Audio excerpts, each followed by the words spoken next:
ଦେଖନ୍ତୁ ଆଜି ଝାରସୁଗୁଡ଼ାରେ ଜାତୀୟ ପଞ୍ଚାୟତ ଦିବସ ପାଳନ ଅବସରରେ ସମସ୍ତେ ଏଠି ଏକତ୍ରିତ ଏବଂ ମୁଁ ଧନ୍ୟବାଦ ଦେବି ମୋହନ ଚରଣ ମାଝୀଙ୍କୁ ଯେ ଜାତୀୟ ପଞ୍ଚାୟତ ଦିବସ ଓଡ଼ିଶାରେ ଆଗରୁ ସେଇ ତିଥିରେ ପାଳନ କରାଯାଉନଥିଲା ଏବଂ ଯେତେବେଳେ କେବଳ ସରକାର ହେଲା ମୋହନ ଚରଣ ମାଝୀ ଓଡ଼ିଶାର ମୁଖ୍ୟମନ୍ତ୍ରୀ ହିସାବରେ ଦାୟିତ୍ୱ ଗ୍ରହଣ କଲେ ଜାତୀୟ ପଞ୍ଚାୟତ ଦିବସ ଆଜି ତିଥିରେ ସାରା ଭାରତ ବର୍ଷରେ ପାଳନ ହେଉଛି ସେଇ ତିଥିରେ ପାଳନ ହେଉଛି ଏବଂ ଏ ଶୁଭ ଅବସର ବିଭିନ୍ନ କାର୍ଯ୍ୟକ୍ରମର ବି ଶୁଭାରମ୍ଭ ଓଡ଼ିଶାର ପ୍ରତି ବ୍ଲକ ଗୋଟିଏ ଲେଖା ଷ୍ଟାଡିୟମ ନିର୍ମାଣ ହେବ 6 ଲକ୍ଷ ଲୋକ ଯେଉଁମାନେ ରାସନ କାର୍ଡ ପାଇନାହାନ୍ତି ତାଙ୍କୁ ରାସନ କାର୍ଡରେ ତାଙ୍କୁ କାର୍ଡ ବଣ୍ଟନ କରାଯିବ ଏବଂ ପଞ୍ଚାୟତ ସ୍ତରରେ ଯେଉଁମାନେ ସଫଳ ହିସାବରେ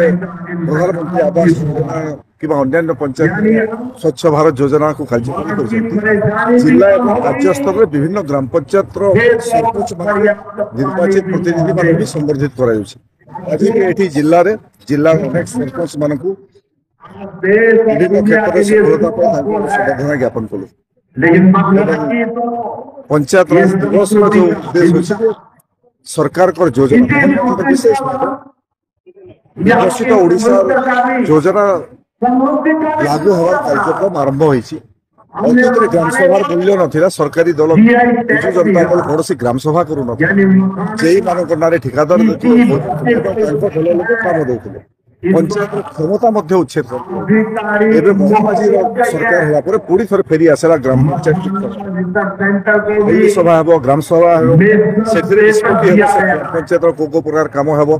ସରକାର ହସ୍ତକ୍ଷେପ ଗ୍ରାମ ପଞ୍ଚାୟତରେ ଆଉ କରିବେ ଅତୀତରେ ବିଜୁ ଜନତା ଦଳର ସରକାର